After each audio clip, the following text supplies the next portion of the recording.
Olá pessoal, tudo bem? Sejam todos bem-vindos a mais um vídeo aqui no canal. Nesse vídeo vamos falar sobre a Revolução de 1932, a Guerra Paulista pela Constituição.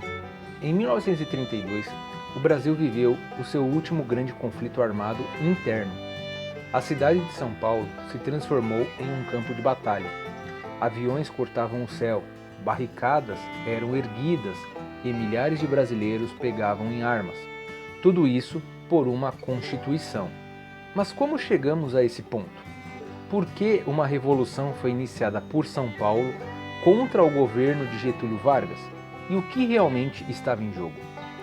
Neste vídeo, você vai entender o contexto, os personagens, os conflitos e o legado da Revolução Constitucionalista de 1932.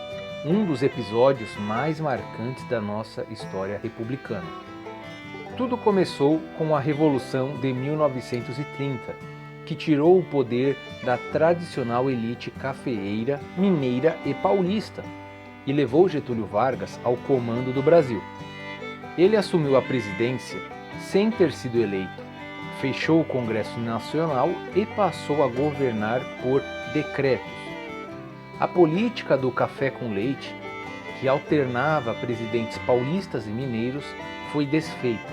Vargas nomeou interventores federais para governar os estados, e muitos deles eram militares ou figuras sem ligação local, o que gerou forte ressentimento, principalmente em São Paulo.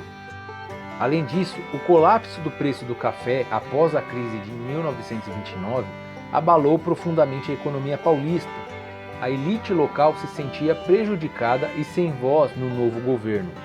A tensão política foi crescendo até que, em 1932, os partidos tradicionais paulistas, que era o Partido Republicano Paulista e o Partido Democrático, se uniram na chamada Frente Única Paulista. Eles começaram a exigir a nomeação de um interventor civil paulista e a convocação de uma Assembleia Constituinte. O jornal O Estado de São Paulo e outros meios de comunicação apoiaram a causa. Panfletos eram distribuídos, comícios tomavam as ruas. O movimento ganhava força e envolvia setores amplos da sociedade. Em 23 de maio de 1932, um protesto estudantil contra o governo resultou na morte de 4 jovens: Martins, Miragaia, Drauzio e Camargo. Esses nomes se transformaram no símbolo da revolta, o MMDC. A comoção foi enorme. Os enterros reuniram milhares de pessoas e marcaram um ponto de virada. A população agora estava emocionalmente envolvida com a luta. Mesmo com tentativas de conciliação, como a nomeação de Pedro de Toledo para o governo de São Paulo, o clima era de ruptura. Em 9 de julho de 1932, São Paulo declarou guerra ao governo federal. Estava iniciada a Revolução Constitucionalista. O objetivo declarado era claro: obrigar Vargas a convocar eleições para uma nova Constituição. Mais de 35 mil combatentes paulistas se alistaram. A expectativa era de que outros estados, como Minas Gerais e o Rio Grande do Sul, se unissem à causa, o que não aconteceu. Isolados, os paulistas tiveram que enfrentar as tropas federais, que somavam cerca de 100 mil soldados. A população paulista se mobilizou em peso. Mulheres costuravam fardas, doavam alianças de ouro e arrecadavam fundos na famosa Campanha do Ouro para o bem de São Paulo. Foi também um momento de intensa participação civil. Muitos jovens se alistaram voluntariamente. A indústria paulista produziu armamentos improvisados.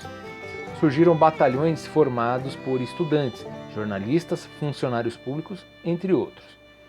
Apesar disso, os combatentes tinham menos armamentos, menos recursos e estavam isolados.